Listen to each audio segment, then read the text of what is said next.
What's up, guys? Simone Fan 101 here, and here I am with my very first full video Smackdown review.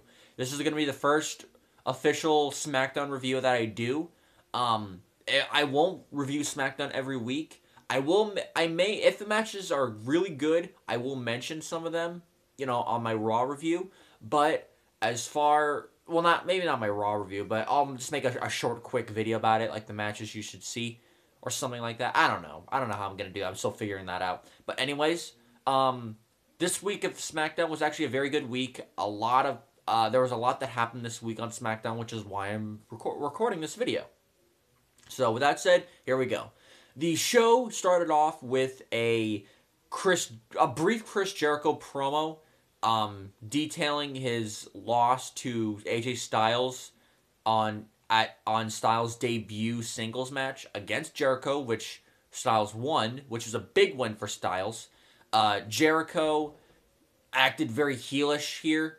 He's acting very heely. He's not straight up kicking somebody in the balls kind of thing, but he is acting very heelish towards AJ Styles, which suggested to me that Chris Jericho may have a heel turn coming his way, if not on Monday Night Raw, then either on Fastlane or the Raw after Fastlane. So sometime within the next 2 weeks, I'm predicting we're getting a Jericho heel turn. Sometime within the next 2 weeks. We got AJ. It was originally supposed to be right here. The opening match was originally supposed to be AJ Styles and Chris Jericho, which I was thinking, oh god, they're not actually going to do this, are they? Which didn't. The match was just about to start, but right before the bell rang, out came Social Outcast, which was Heath Slater, Axel Rose, Curtis Axel, and Adam Rose. Bo Dallas wasn't there, the last couple times, because from what I hear, I think he's like doing a movie or something with like WWE Studios. I really don't know, but SmackDown. We got the opening match.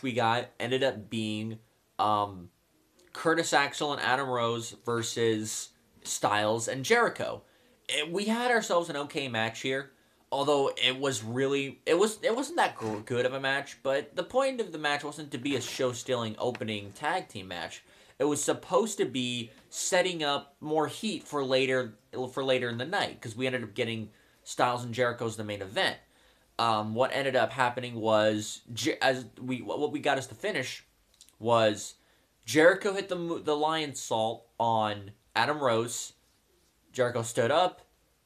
Styles tagged himself in, hit Rose with the flying forearm smash, and got the pin.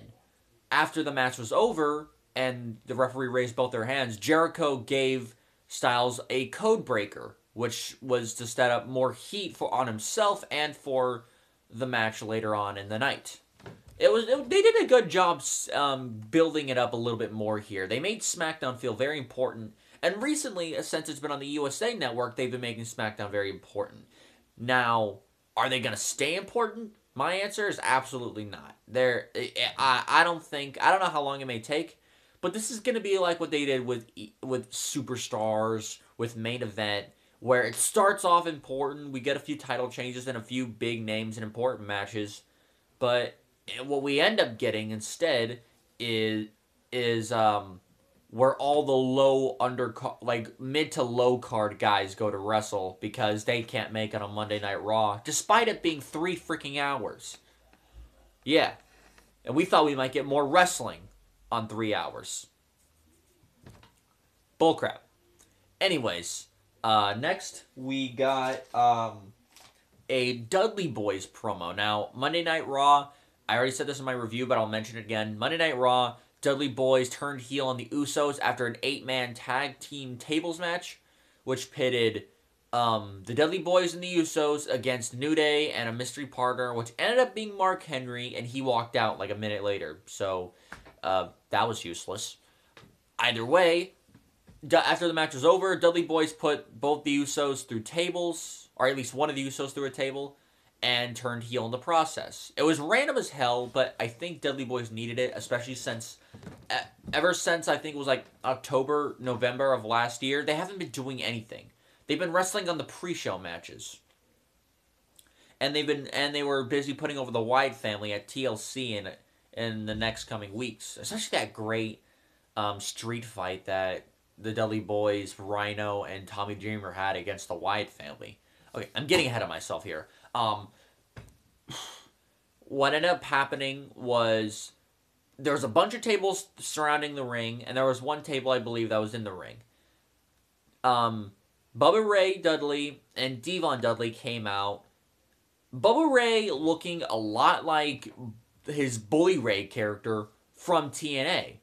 And let's face it, it was the Bully Ray character that got him so over, especially as a single star. And he proved he could back it up in the ring. And he did everything. He lost weight, he slimmed down, he got into the best shape of his life, and had some of the best matches he ever had. Matches with AJ Styles, with Mr. Anderson, I think he had a match with Kurt Angle. A couple matches with Jeff Hardy.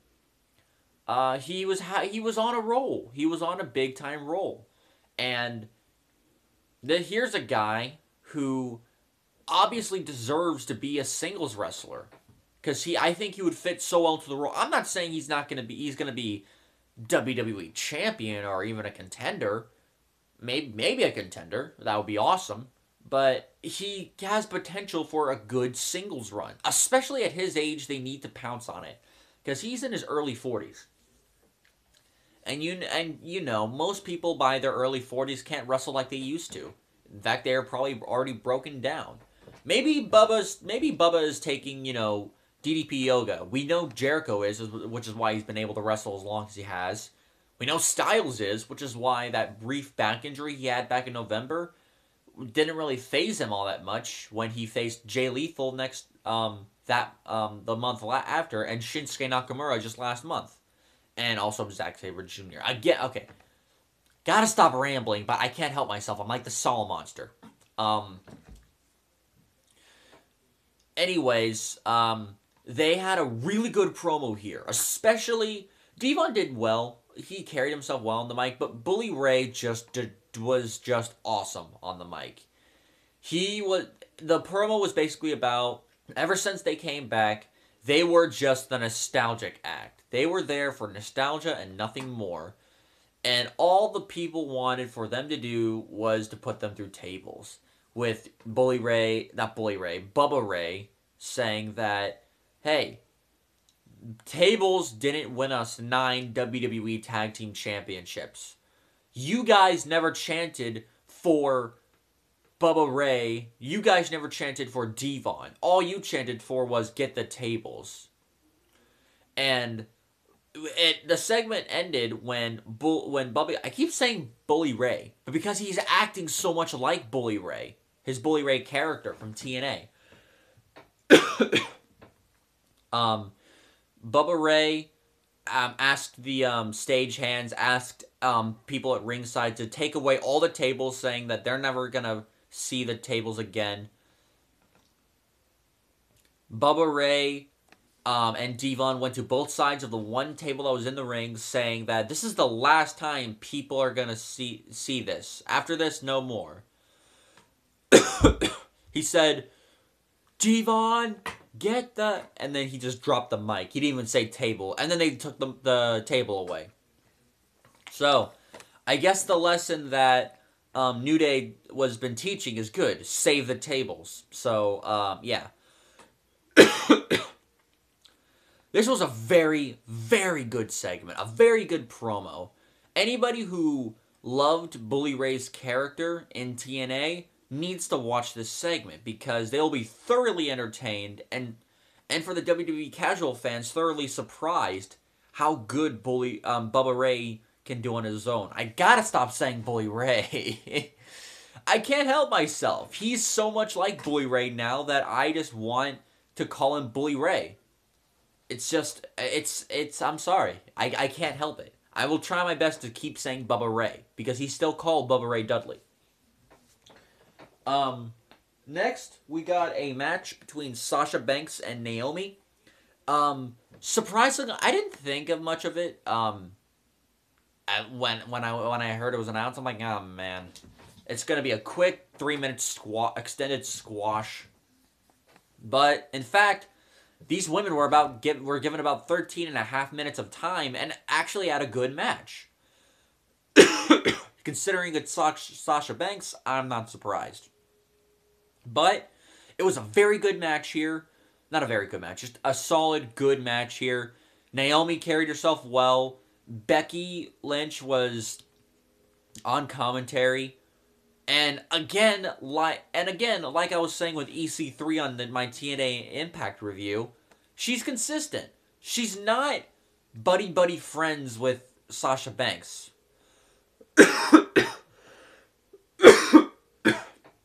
Man. She's not buddy friends with Sasha Banks. In fact, she kind of looks at Sasha Banks at times with disdain. And she's told Jerry the King Lawler herself, we're not friends. We're We're business partners. We're doing business together.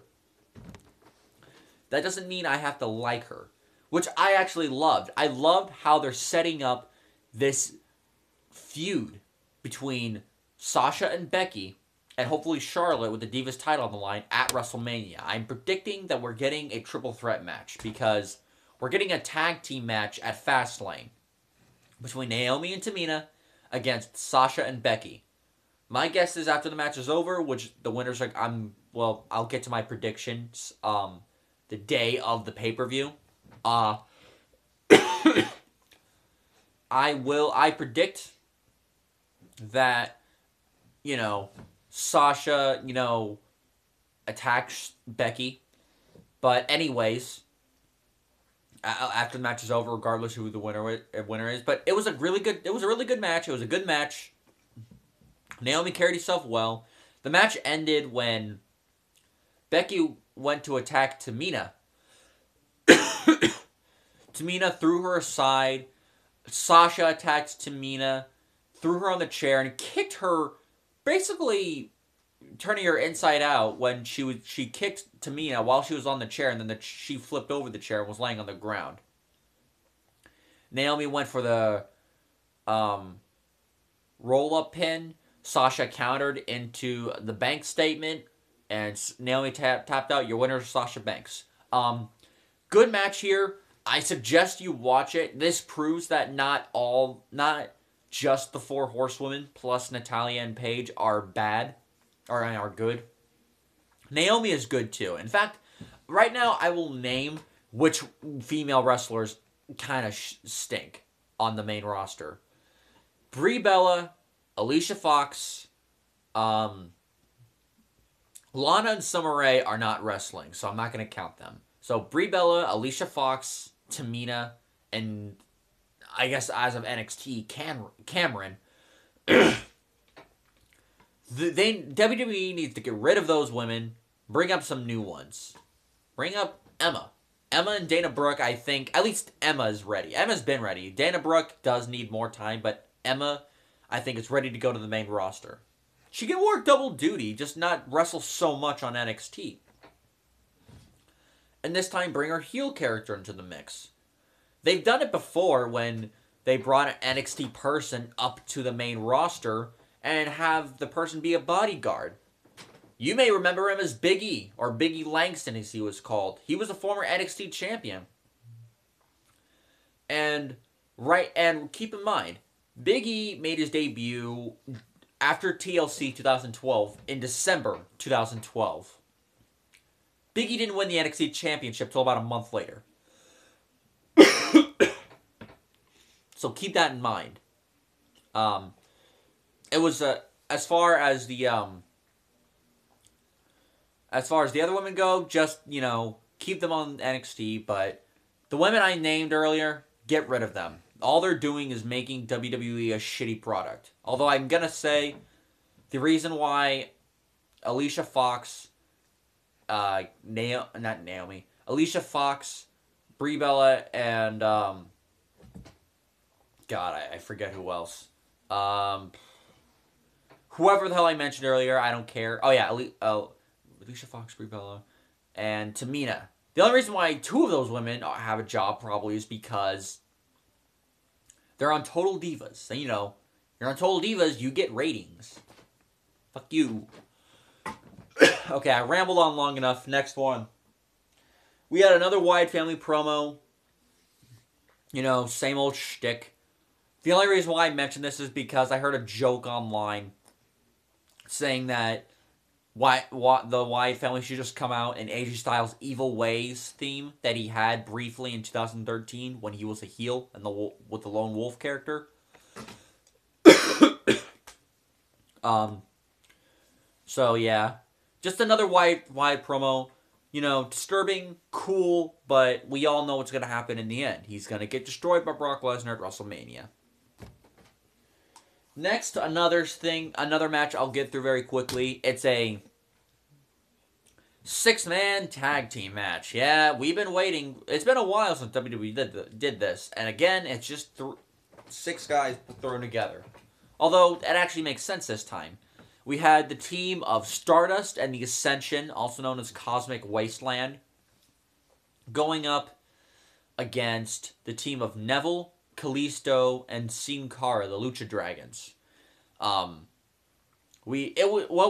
match we had here? I'm not even gonna rate it because the match went about 2.5 minutes. Little bit of heat on Neville, and then they tagged in Sin Cara. Got a couple moves with Kalisto, and then match is over. Although I will say, I did like the final sequence, which was Kalisto hit a Salida del Sol, Sin Cara hit the Senton Bomb, Sin Cara hit a Senton from the top rope, and then Neville went for the Red Arrow. I thought that was very cool. But other than that, this was a nothing match. This was thrown together just to give guys time. Although I will say, this proves more to me that Kalisto needs to defend the U.S. title against Neville at WrestleMania. Make it the opening match. People will get excited. Give them 12 to 15 minutes and they're going to freaking have an awesome match. If you give them 5 minutes, you suck. You suck balls, WWE. After that, we had the last match of the night, which was Jericho versus AJ Styles. Gonna say it right now, definitely one of the best matches in wrestling this week. And AJ Styles' best match since coming to WWE, not counting the Royal Rumble as he was only one of 29 other guys. But Styles, Jericho had a great match here. Much better than their Raw match. I think their Raw match, they were kind of like feeling each other out, making sure they knew, each other's moves. And this match here, they just basically went all out. This was a great match. Definitely one of Jericho's better matches in the past few years. In fact, I was talking with Lundrick. Yeah, my cheap plug-in here. Check out Lundrick on YouTube if you look at all of his stuff. But I was talking with Lundrick the other day, and he was saying that Chris Jericho. This may have been Chris Jericho's best match in years. By years, I'm probably assuming since his Extreme Rules match against CM Punk in 2012. Keep in mind, that's 4 years ago. Do I think it's, best match since that time? Possibly. But then again, you do have to contend with several other matches. I think, he had a great match with CM Punk at,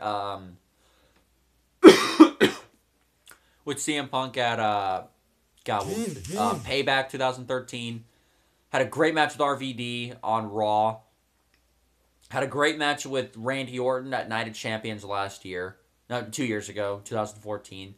Had a great match with Neville last year at the Beast in the East special. I think it was back in June or July that special happened.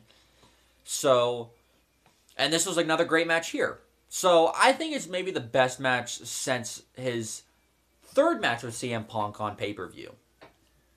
Still, it's about 3 years, so it's still a long time. So, a great match. You guys need to check it out. This is Styles' first, awesome match since coming to WWE.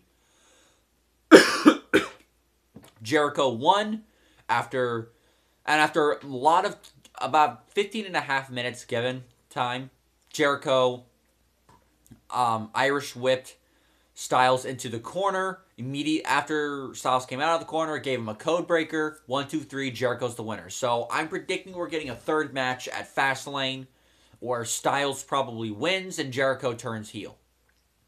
That's my prediction. But until then, we're only left speculating as to what's actually going to happen. We might get a three-way with Miz, because Miz has been a part of this in the last couple of weeks. Specifically, last week's match with Styles and Miz on Smackdown, and the Raw match, not the Raw match, but the Raw segment between Miz, Jericho, and Styles.